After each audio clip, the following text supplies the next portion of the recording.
What is up, friends? Welcome back for a hopefully very thrilling finale to season 2 of Fargo. It's going to be very hard to top the last episode or do anything quite as exciting because that one had the buildup of 2 seasons worth of dialogue and everything with the Sioux Falls massacre, the infamous event.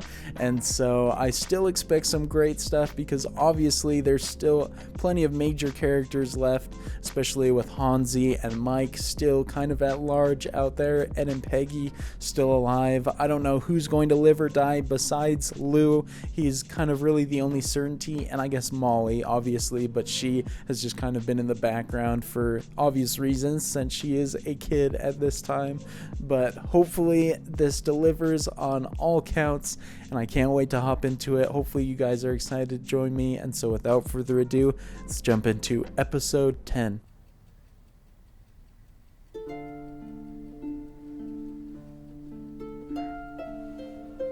Oh, thank goodness, man. Betsy is still alive right now. I was so worried, but I definitely don't think she is doing too great. Doc says you had a reaction to those pills they gave you. Told him they were supposed to kill the cancer, but he says the pills may kill you first. Wait, is that a good sign, though? Because the placebo would have no effect, right? Only the real pills would give her some sort of side effect. I hope that's what it means. If you're not gonna eat, Doc says sleep.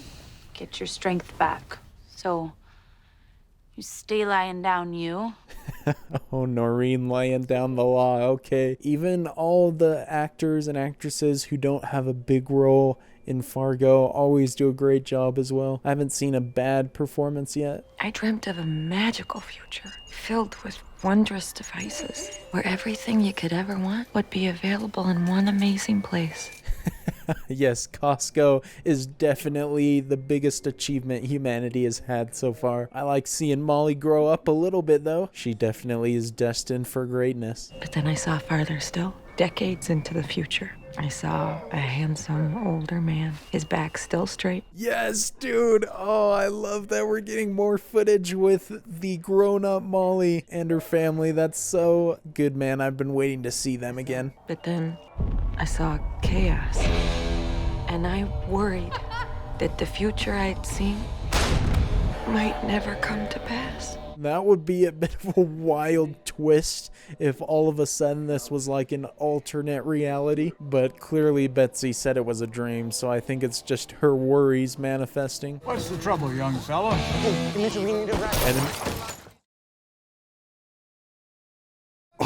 Oh, dude. Oh my gosh. Hansi does not freaking miss. I guess that's how Lou is going to end up finding him. Just follow the gunshots. They certainly didn't waste any time getting back into the action, though.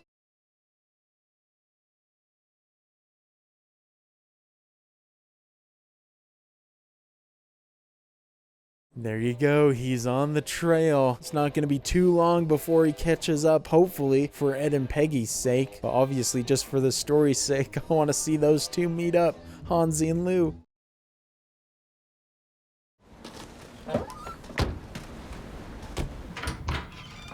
Smart move by Mike. You know that nobody's going to be home here, so you can just go without any sort of opposition.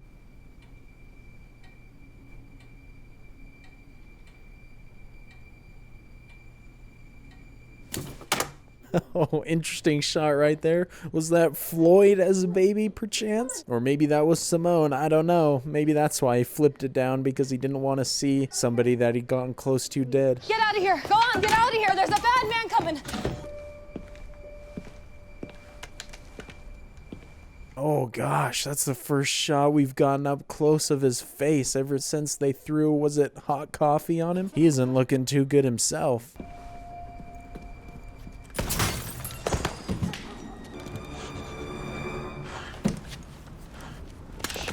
Oh, don't! Of course it's Ben, my goodness. I don't know if him being with Lou right now is a good thing or a bad thing, though. Only one way you could have gone, Hansi. And your feeling is we go the same way, instead of home to bed. Yeah, in a hurry. Let's go, man. The not very dynamic duo at it again. And I've seen Patrick Wilson in quite a few things, but honestly, this may be one of, if not his best performances that I've seen, which I'm very surprised by. I didn't think a TV show would give me that. Hold on. Let me just see how bad it is. Okay. You're gonna be okay. Oh, poor Ed, man. He wanted out of this almost from the beginning, and yet he's the one who gets shot. Not that I wanted either of them to necessarily die, but that's very unfortunate. Even if we get out of this, I don't think we're gonna make it. What do you see? We're just too different. Don't say that. What we've been through. That's what seals the bond. Dang, dude. All it took was a freaking bullet to the chest in order to make Ed be honest with Peggy for once. You're always trying to fix everything, but sometimes nothing's broken. Everything's working just fine. All I'm ever gonna want is to get back to what we had. Oh, great dialogue right here. I love this. I'm glad we're getting a calmer scene right now just to spend with these two characters amidst all the chaos, just to see where they're at mentally.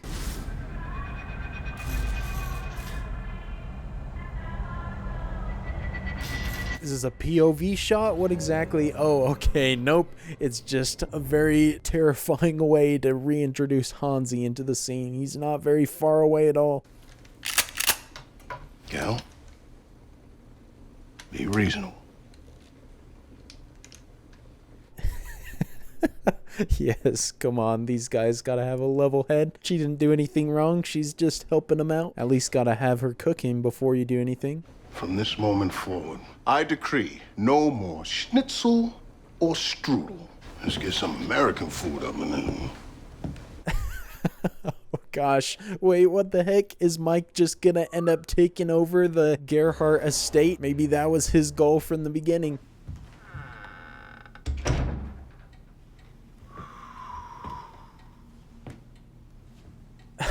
Oh jeez, he thinks he's the one who's gonna take over this place, but I give him like 30 more seconds before he gets shot. There's no way he can coexist with Mike and Gale Kitchen.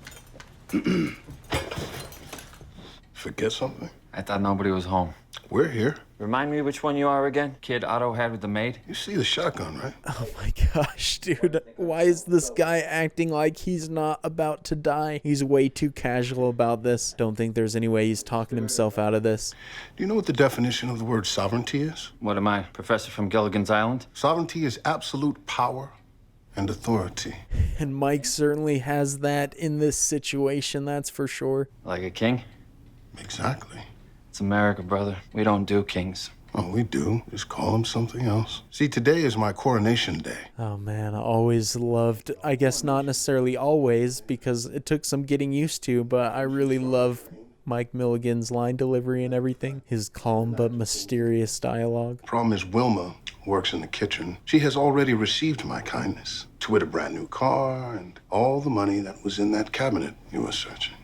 Oh gosh, this man is getting the cruelty option. The bullet is coming any second. Which means you are out of luck. Story of my life, brother. Hey, you ever been to Baltimore?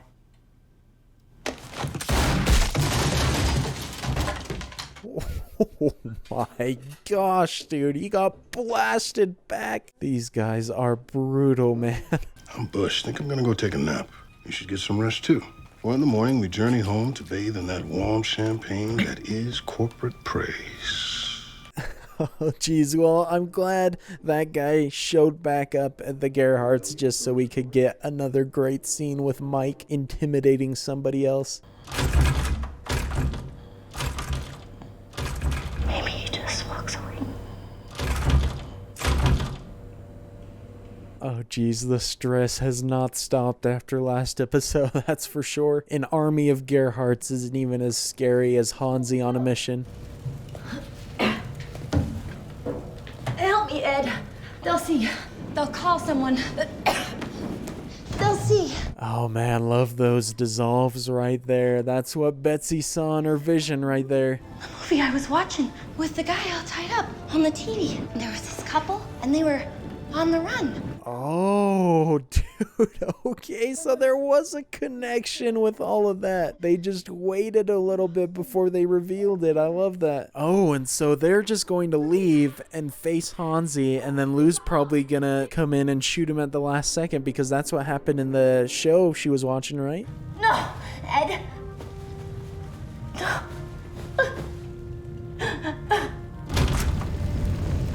Oh gosh, dude. Well, if Ed just died right there, then I guess it wasn't too significant of foreshadowing, because that's not how the show went.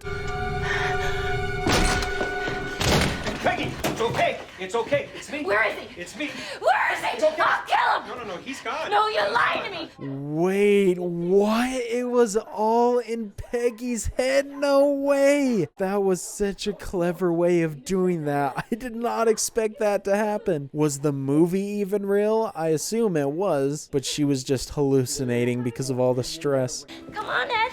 We're saved. Ed! Ed! Ed! Come on, Ed. Oh, geez, dude, that's heartbreaking right there. That was some fantastic acting, though. Feel so bad for Ed, man. Pretty rough fate. Local PD says your father-in-law's in the ICU. Cautiously optimistic is the report. What about your boss?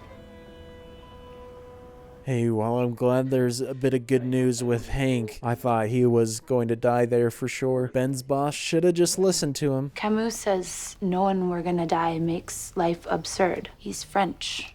Ugh, I don't care if he's from Mars. Nobody with any sense would say something that foolish. Oh man, Noreen always trying to share the wisdom she's got from her books. We're put on this earth to do a job, and each of us gets the time we get to do it. And when this life is over and you stand in front of the Lord, well, you try telling him it was all some Frenchman's joke. Whoa, those were some great lines. Those might be some of my favorite lines from the season right there. I'm glad that Betsy wasn't out of the picture because she's definitely bringing it in this episode. I just wanted to be someone. You're somebody now. I wanted to choose, be my own me. And then that guy walked out into the... Why do you have to do that? You mean the victim? Oh, jeez, dude, that's an interesting way to frame that scenario right there. It's a lie, okay? That you can do it all. Be a wife and a mother and this self-made career woman like there's 37 hours in a day. And then when you can't, they say it's you. You're faulty. Man, we're getting all sort of existential dialogue in this episode from Peggy, from Betsy. I'm loving it all, though. It's great writing. What happened? Well, she fell is all. So what do you mean she fell? Where's Molly? She's here. We all are. Your missus is sleeping and the girl right there with her. Oh man, I'm so glad that this isn't a bad news type phone call, or at least the worst news type phone call, because Lou definitely doesn't need that right now. I've got a suspect in custody on my way back from Sioux Falls, so tell Betsy I'll be home as soon as I can. And Noreen, thank you. Oh, I'm glad that the Solverson family managed to survive all of these events against all odds. There was definitely enough death in the show as it was.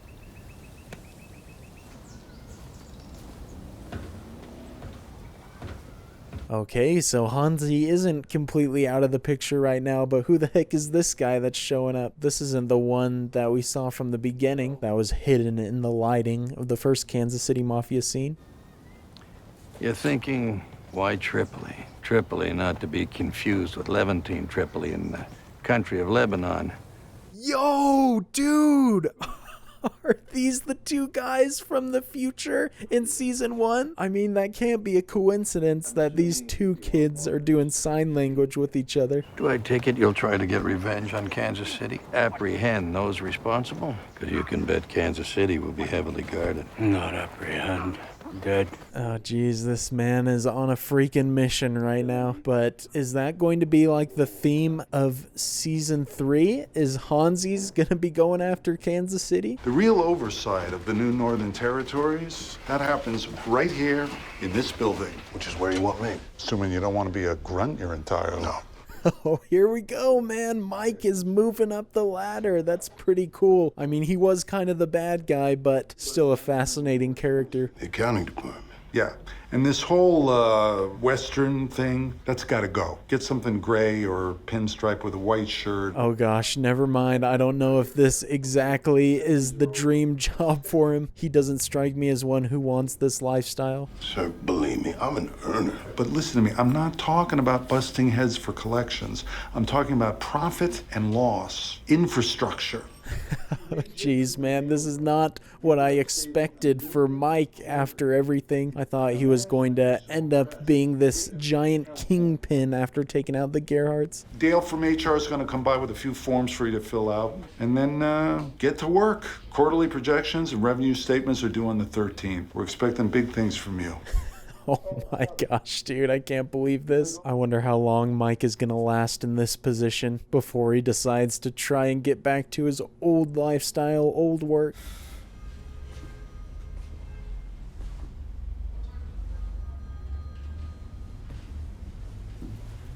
That's not one of the new typewriters that the one guy was selling at the beginning of the season, is it? That'd be interesting if it came all the way back to that. But I don't know. Maybe that's the message that was sending, is no matter what you do, everyone's just stuck in the same routine, destined for monotony. Heard you're running the place now. Oh, it's mostly just babysitting and laundry. She's been a real lifesaver. Oh, come on, Squirt.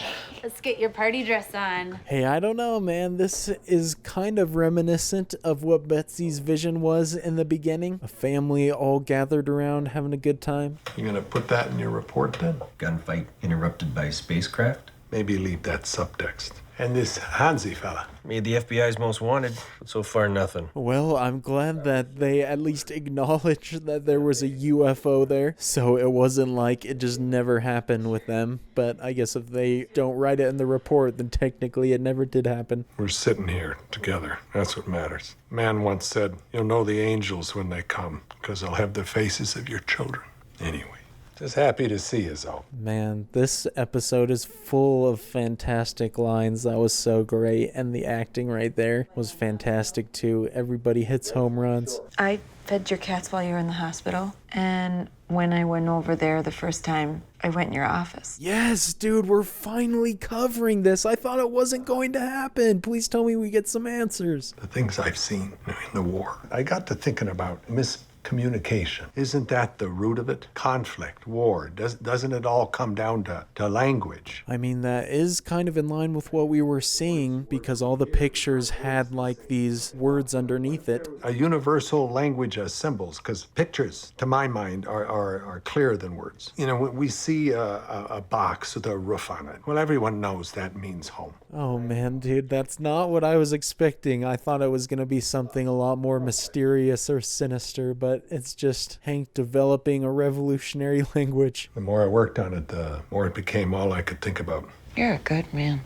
Well, I don't know about that, but I like to think I got good intentions. I would agree with Betsy right there. He strikes me as a very good man, and I've thought he's been a big old legend throughout the show. That was very interesting. I'm glad that we finally got the reveal on that, but also kind of sad that it was probably motivated just by all the stress of what he said, the senselessness of life, or certain things about life and the things he'd seen. Good night, Mr. Salverson.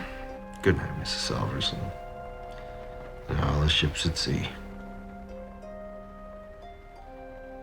Were those the lines at the very end of the first episode, or one of the first episodes, I feel like, or at least the end of one of the scenes? Oh, wow, man. And it just ends right there. Fascinating. I didn't think it would end on such a calm note like that, but I do enjoy it, definitely contrasting to all the events. So glad that both of them made it out of there alive. Obviously, knew Lou was going to survive, but glad that he still has Betsy there. Incredible season though, man. That was unreal. And I feel like they tied up all the loose ends. There's definitely a ton to think about with the stuff in this episode though. And I don't know where Hansi's story is going to go from here, because I would assume he's still going to go around causing some havoc for some people, obviously the Kansas City Mafia, but the fact that they introduced two familiar faces there at the end as kids, I don't know if that has any sort of significance. And I'm sure there's probably stuff that I missed or didn't necessarily interpret right in this, because I feel like there was a lot of stuff packed into the dialogue, maybe a few Easter eggs and whatnot that I didn't even pick up on. I am very curious though, thinking about stuff that happened in season 1, because older Lou, was obviously asking questions to Billy Bob Thornton about if he was at a certain event in Sioux Falls, but obviously he looks completely different from everybody else, so I don't know why he would ask that if he presumably already knew the answer for it. But if you guys have any additional information on that, definitely let me know, or just any thoughts in general about the episode that you think would be cool, or the season. I would love to hear it. So we're time jumping a little bit, because this is after I've already finished all the post analysis and my thoughts and everything, but as I was putting away my camera and stuff, I had a thought, or an epiphany I guess, of a possible connection between Hansi and him meeting Numbers and Wrench there at the end, because he was talking about with that other guy that maybe he wants to start his own empire or something like that, and so maybe that was him just recruiting those two at a young age, because obviously in the future in season 1, Numbers and Wrench are part of a larger organization, and so maybe that's how it's all connected, and maybe Hansi is the one who starts that whole organization, which would be a pretty cool connection. But obviously Malvo pretty much annihilated everybody in that organization, so I don't know if that's the significance, but that's just the thought that I had, and I felt like I should come back and record that because it was a significant enough of a thought right after I finished, and so I wanted to get that out there. But I don't know if that's right, that could be wrong as well, but if it is, you can let me know one way or the other, unless it's discussed in season 3, because then I will just let the show naturally tell me if it comes up. But I will get back to the past moments of me discussing the post-analysis now. Once again, the creators of this show delivered an absolute masterpiece, and especially the second half of this season was just incredible. Some of the best TV and just great media content in general that I've seen, and I really want to dig into some of the stuff from this last episode after I finish this analysis, because obviously since I share my thoughts immediately after finishing it, I haven't really looked up anything or don't have time to stew on it too much, and so I don't know necessarily all the meaning that can be taken from it, but I feel like there's a lot of juicy stuff in there. And just like how I did with season 1, looked up what sort of nominations or recognition this season received, and it looked like they received quite a bit of Emmy nominations, but didn't look like they won anything this time around, which is unfortunate, because I feel like they absolutely deserve to win several categories, because definitely some of the best television filmmaking and acting that I've seen. I don't think that there was anyone in this season that was quite as good as Billy Bob Thornton as Malvo in season 1, though. That performance was just jaw-dropping. There were definitely plenty of great performances in this, though. They certainly were not lacking with such a great ensemble cast, and I feel like this season definitely had a greater number of prominent performances than the first season, just because of all the different factions and characters that we were working with. And so I did really love that about this season. And with this season having some very strong relations to the first season as far as the characters go, I am very curious if season 3 is going to have any sort of connections as far as the characters or storylines go. And so I really look forward to jumping into that with you all. I don't feel like I have too much more to add right now. If I think of anything else, I'll throw it into the season 3 intro. But if you guys have any thoughts or anything you'd like to tell me about season 2 specifically, please keep it to season 2 specifically, because I want to go into season 3 as blind as possible, and I've been avoiding comments for now just for that reason, because I didn't want anything in season 2 spoiled. Definitely let me know about anything cool that you'd like to share, but hopefully you guys enjoyed watching along with me for season 2, and so until season 3, I look forward to seeing you all later. Peace.